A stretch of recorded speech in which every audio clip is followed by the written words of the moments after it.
Hey everyone, and welcome to this explainer. Look, today we're tackling something absolutely crucial for anyone building or upgrading a solar setup. We're going way beyond those basic battery marketing specs that trick so many people. Instead, we're going to dive deep into the math and the actual mechanics of solar batteries to figure out exactly what goes on inside your system when it's under heavy load. Here is our roadmap for today. We'll start with a capacity illusion, calculate real current demand, look at the BMS bottleneck, pass the surge test, and then wrap up with the engineering approach. It's a step-by-step diagnostic to make sure your next solar project is engineered for success, not a system crash. So picture this. It is the ultimate frustration, right? You drop thousands of dollars on this massive, heavy battery bank. It's fully charged, the sun is shining brightly, you turn on a heavy appliance, and suddenly, click, the whole system just goes dark. Why on earth does a battery with plenty of stored energy still trigger a catastrophic shutdown exactly when you need it most? Well, the answer boils down to what we call the capacity illusion. Honestly, the most common amateur mistake in solar design is sizing a battery based solely on daily energy. Just looking at the kilowatt hours. You might have this massive battery bank that can technically run your house for days, but if there's a capacity mismatch, it's going to lead directly to system failure. Section 1. The capacity illusion. Let's really break down the fundamental difference between storing energy and actually delivering power. Think of it like plumbing.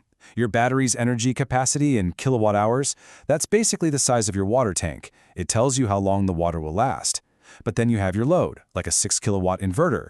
The connection between them, the amps, represents the width of the water pipe. It literally doesn't matter if you have a giant 14.3 kilowatt-hour water tank. If that pipe is too narrow to let the required volume of water flow through at once, the whole system just chokes. Moving on to Section 2, calculating real current demand.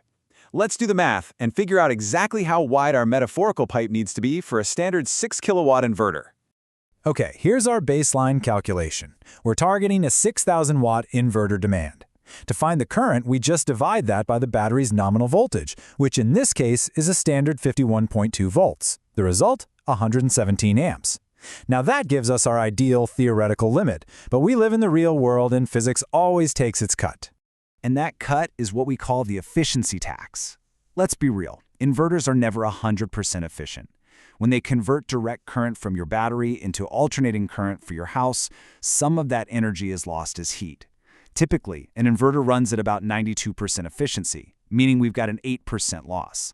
We have to factor in this tax to find our true real-world current demand. So here's the crucial point. When we apply that efficiency math, the required power jumps up.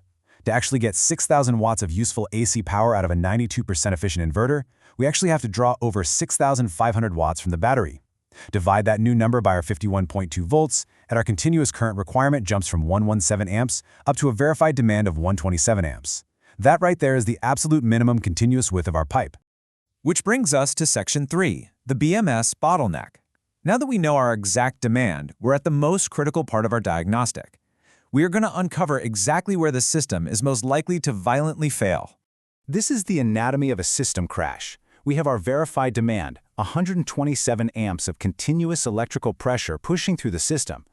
But what happens if that wave of power crashes into a battery management system, or BMS, that is physically only rated to handle 100 amps? It triggers a catastrophic cascading failure. The BMS panics and disconnects to protect itself. The inverter instantly shuts down, your AC supply fails, and your entire house goes dark. It often throws the whole system into a continuous boot loop. I really want to starkly contrast these two numbers. 127 amps of demand, trying to force its way through a 100 amp limit. Even if the cells inside your battery have tons of energy left to give, this specific physical bottleneck forces a total shutdown.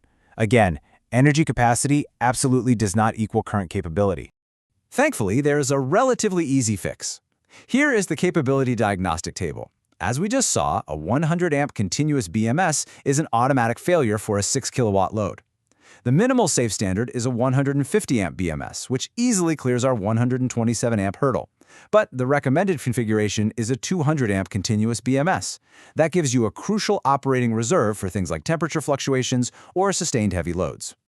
All right, Section 4, passing the surge test. Because continuous load isn't the whole story. We now need to shift focus to the physical components of the battery and those massive peak demands that happen when heavy appliances first start up.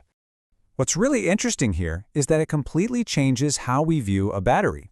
A battery is definitely not a monolith. It's a chain of distinct components. You've got the cells, the BMS, the internal and external cables, and the terminals. And just like any chain, the current flow is strictly limited by its weakest link. When you're designing a system, you literally have to verify every single one of these components. You could go out and buy the most incredible top-tier lithium cells on the market, but if you wire them together with an undersized cable, a cheap terminal, or a weak bus bar, that single component becomes a choke point and will trigger a failure the second you put it under heavy load.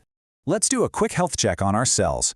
For a 280 amp-hour battery, trying to output our 127 amps, the math gives us a 0.45 C rate.